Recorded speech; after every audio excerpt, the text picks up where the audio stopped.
Hello students, welcome back. आज हम लोग शुरू कर रहे हैं 18th सेंचुरी प्रोज, जो कि आपके कोर कोर्स 8 का यूनिट 1 का पोर्शन है। और हम लोग पढ़ने वाले हैं जोनाथन स्विफ्ट के बारे में as a great prose writer, great literary figure of pros.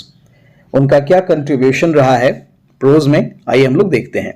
Very important for you question रहेगा, Jonathan Swift's contribution to prose in the 18th century और Jonathan Swift as a great literary figure of prose. ठीक है, तो Jonathan Swift का क्या योगदान रहा है 18th सेंचुरी प्रोज में, या फिर जोनाथन स्विफ्ट कैसे एक ग्रेट लिटरेरी फिगर हैं प्रोज के, ये क्वेश्चंस रहेंगे। Let us know about Jonathan Swift. He was born in 1667 and died in 1745, यानी 1667 में इनका जन्म हुआ और 1745 में इनकी मृत्यु हुई। जोनाथन स्विफ्ट जो थे एक एंग्लो आयरिश थे, यानी इनका जन्म इंग्लैंड में हुआ था, लेकिन आयरलैंड से भी इनका लगाव था। और आयरिश होने का कारण था कि उन्होंने आयरलैंड के बारे में बहुत कुछ लिखा भी है। He was born in Dublin, उनका जन्म डबलिन में हुआ था। वॉज अ ग्रेट सैटरिस्ट, बहुत बड़े आलोचक थे, ऑथर थे, एसेइस्ट थे, यानी उन्होंने बहुत सारे एसेज लिखे हैं। पॉलिटिकल पैम्पलेटियर्स थे, बहुत सारे राजनीतिक पैम्पलेट्स भी उन्होंने लिखा, और एक पोएट भी थे ऑगस्टन एज के दौरान। ठीक है, no other English writer can be compared to Jonathan in terms of writing the ironical satires that concerns society and common people, because his entire work is full of satirical in tone and biting in essence. इनकी तुलना किसी भी अन्य English writer से नहीं की जा सकती, क्योंकि ये उनसे ऊपर थे। इन्होंने बहुत सारे विडंबनापूर्ण आयरॉनिकल सटायर लिखते थे, आलोचनाएं लिखते थे, और समाज से जुड़ी हुई चीजों को लिखते थे, कॉमन पीपल के लिए लिखते थे, और कॉमन पीपल के बारे में लिखते थे कैसे वे सफर कर रहे हैं। और इनके जो एंटायर वर्क्स हैं वो सैट्रिकल टोन से भरे हुए हैं, आलोचनात्मक टोन उसमें देखने को मिलता है, और एक तरह से बहुत चुभते हैं, लोगों को बहुत चुभते थे। ये जो उनके खिलाफ काम करते थे, कॉमन लोगों के खिलाफ काम करते थे, उनको बहुत चुभता था इनका जो राइटिंग स्किल था। So undoubtedly he was a great literary figure of the 18th century, precisely in the age of Pope. तो अगर हम माने तो मान सकते हैं कि वो एक महान लिटरेरी फिगर हैं 18th सेंचुरी के, मुख्यतः जब एज ऑफ पोप की हम बात करें, यानी 18th century.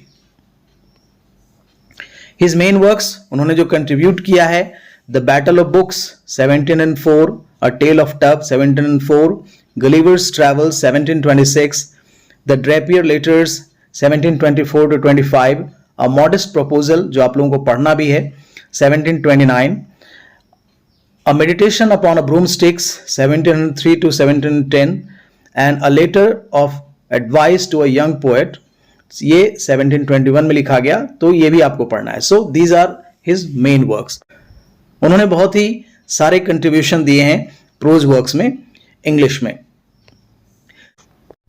His switching towards prose, कैसे इन्होंने पोइट्री से प्रोज की तरफ अपना रुख किया, तो इसके पीछे सर विलियम टेम्पल का बहुत बड़ा हाथ है, जिनके अथॉरिटी के अंदर, जिनके नेतृत्व में, जिनके गाइडेंस में उनके अंदर इंटेलेक्चुअल मैच्योरिटी आई, बौद्धिक ज्ञान जिसको कहते हैं, तब आया जब वे सर विलियम टेम्पल के अंडर में उन्होंने सीखा या उनके निर्देश में काम किया।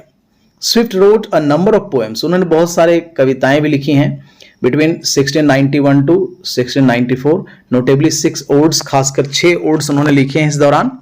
But his true genius did not find impression until he turn from verse to prose satire. लेकिन जब तक उन्होंने कविताएं लिखी उनको उतनी पहचान नहीं मिली, लेकिन जब वो वर्स से प्रोज सटायर की ओर मुड़ गए, ठीक है, गद्य आलोचनात्मक चीजों को लिखने लगे, तब इन्हें एक जीनियस कहा जाने लगा। इनका इंप्रेशन जो है समाज पर, लोगों के ऊपर बहुत ज्यादा पड़ने लगा। So Swift compose mostly at Moor Park between 1696 and 1699, और ये सारे जो प्रोज वर्क्स हैं वो 1696 से 1699 के दौरान उन्होंने लिखा है, जब वो मूर पार्क में रहा करते थे। तो इस दौरान उन्होंने प्रोज सटायर को लिखना शुरू कर दिया था। His satire and political writing, किस तरह का सटायर उन्होंने लिखा है, उसकी उनकी पॉलिटिकल राइटिंग क्या क्या थी। Swift published a tale of tub, battle of books and the discourse concerning the mechanical operation of the spirit anonymously in 1704। 1704 में उन्होंने 3 किताबें लिखी, ठीक है, जिसमें से अ टेल ऑफ टब आता है, बैटल ऑफ बुक्स आता है और discourse concerning the mechanical operation of the spirit. Among them a tale of tub is the most impressive work, ये बहुत ही खास प्रकार का वर्क था उनका। Contains exuberance and excellence of satiric wit and energy, इसमें सैट्रिक यानी कि आलोचनात्मक बुद्धि, ज्ञान और ऊर्जा का पता चलता है कि वो कितने ग्रेट थे।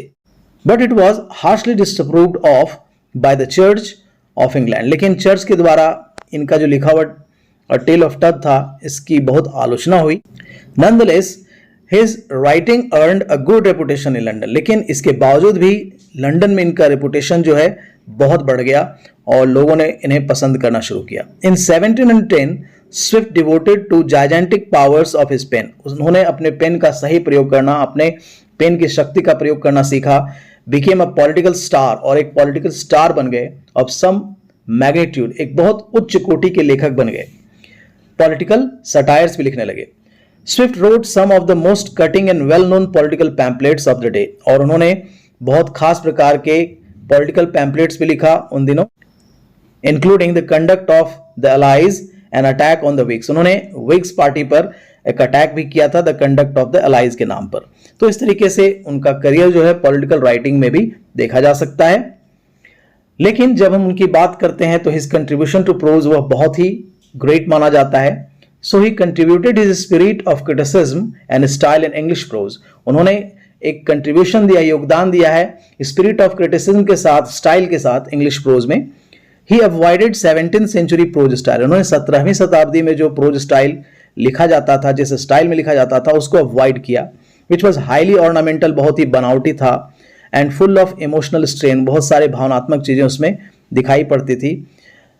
ही also avoided heavy use of Latin, उन्होंने लैटिन हेवी वर्ड्स का यूज करना बंद कर दिया।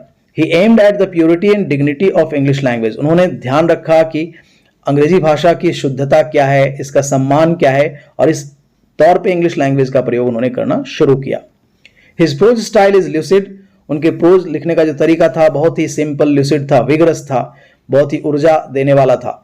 एंड रिदमिकल, इसमें रिदम दिखाई पड़ता था, ताल दिखाई पड़ता था। And there is inevitability about his choice words, उन खास प्रकार के शब्दों का उन्होंने प्रयोग किया है, विच ट्रूली क्लासिक, जो कि वास्तव में देखा जाए तो एक शास्त्रीय शब्द कहे जा सकते हैं। This can be seen in the following lines of a letter of advice to a young poet, जो कि आप लोगों को पढ़ना है। उसमें उन्होंने एक लाइन लिखा है, with hands laid on ordain me fit for the great cure and ministry of wit. तो इस तरह से ये शब्द जो हैं, ये जो लाइन्स है, यहां पर देखा जा सकता है सिंपल वर्ड्स का प्रयोग किया है, लैटिनाइज्ड इसको नहीं किया, बल्कि इंग्लिश वर्ड का यूज किया है। So when we see the features of his writings, हम पाते हैं कि स्विफ्ट का जो स्टाइल था वो बहुत रिमार्केबल था फॉर इट्स क्लैरिटी, इसमें चीजों को साफ साफ रखते थे, बहुत ही सूक्ष्मता के साथ, प्रिसीजन के साथ, कॉन्शियस होकर इन सारी चीजों को रखते थे। He had a deep insight, बहुत ही गहरी सोच वाली चीजों को लिखते थे। हिज विजन वॉज एक्सटेंसिव, उनकी दूरदृष्टि थी, एक तरह से बहुत ही विशाल सोचते थे, दूर का सोचते थे।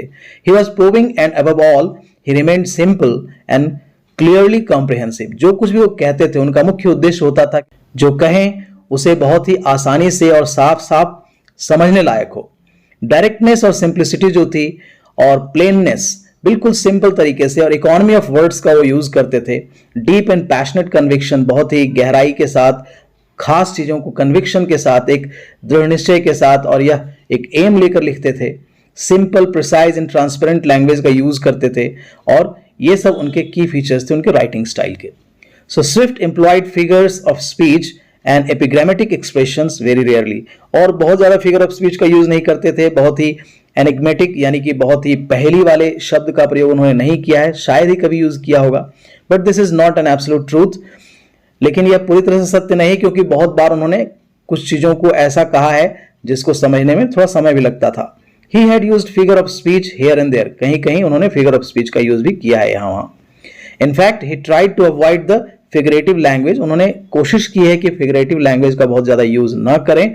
And most of the rhetoric devices such as balance, rhythm and antithesis, तो इस प्रकार के जितने भी रेटरिक डिवाइसेस हैं, फिगर ऑफ स्पीचेस हैं, और इन सारी चीजों का बहुत ही बैलेंस तरीके से यूज करने की कोशिश की है, और इन सारी चीजों को अवॉइड करने की कोशिश की है। तो इस तरीके से आप समझ सकते हैं कि कैसे स्विफ्ट एक बहुत ही ग्रेट कंट्रीब्यूटर हैं इंग्लिश प्रोज में।